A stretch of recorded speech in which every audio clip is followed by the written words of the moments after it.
We did 22 countries with the kids for 2 years overseas. Some of the hardest moments of our life. Our marriage very nearly did not make it. Yeah. Our health, our mental health was at an all-time low. Yeah. We were often, that first year was basically all non-English speaking countries. A lot of them totally culturally different. So to what we were different. used to. And there was such a beauty in that because it just created this bubble around us, but also it was tending to us physically, emotionally, and spiritually in a way that just was so outside our comfort zone. Obviously there was no family support or friends around us. We'd Zoom in, but we also noticed that healing really does happen in community.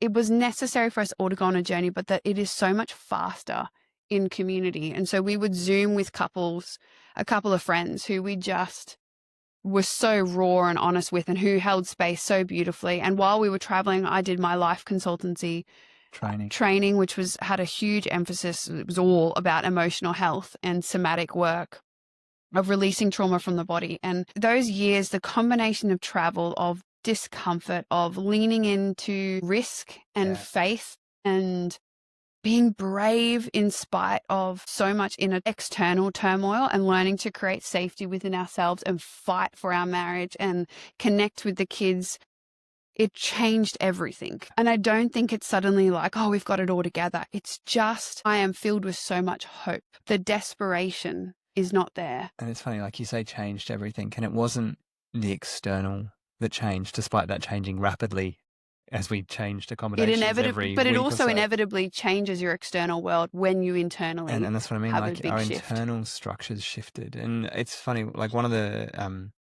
metaphors I found early on to help kind of describe the process we were moving through. It was like we'd built this perfect Lego set. Like it was the box set, and you'd built the perfect house, and you had like the perfect little husband and wife and the 2 kids and the dog and all the nice little things by the beach. And then we got that Lego set and we picked it up and smashed it on the ground, and all the pieces went everywhere. And then we dumped a whole heap of other random colors and shapes and sized pieces into the mix, kind of picked it all up, and then we're holding it again going, what do we do with this?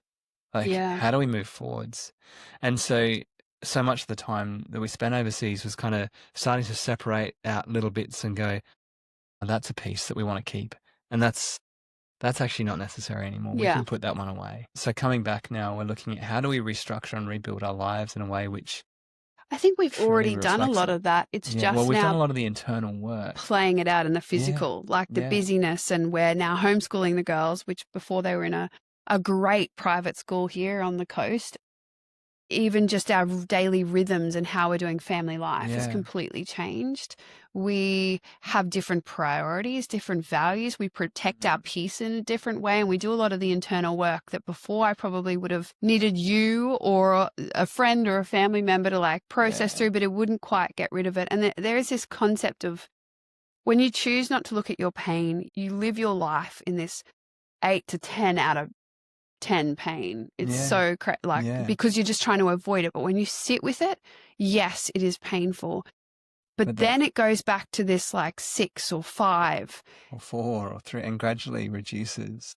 And we've seen that as we've sat with our story and understood the journey we've been on and the way we've both tried to survive the different traumas we've been through or just life events that everyone can relate to. There's been a shift.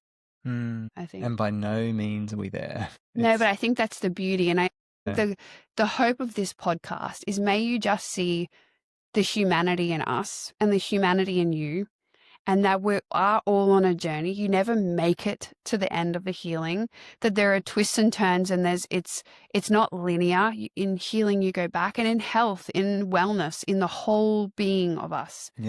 That we would be taking steps forward and steps back, but there's so much grace and compassion and kindness for that.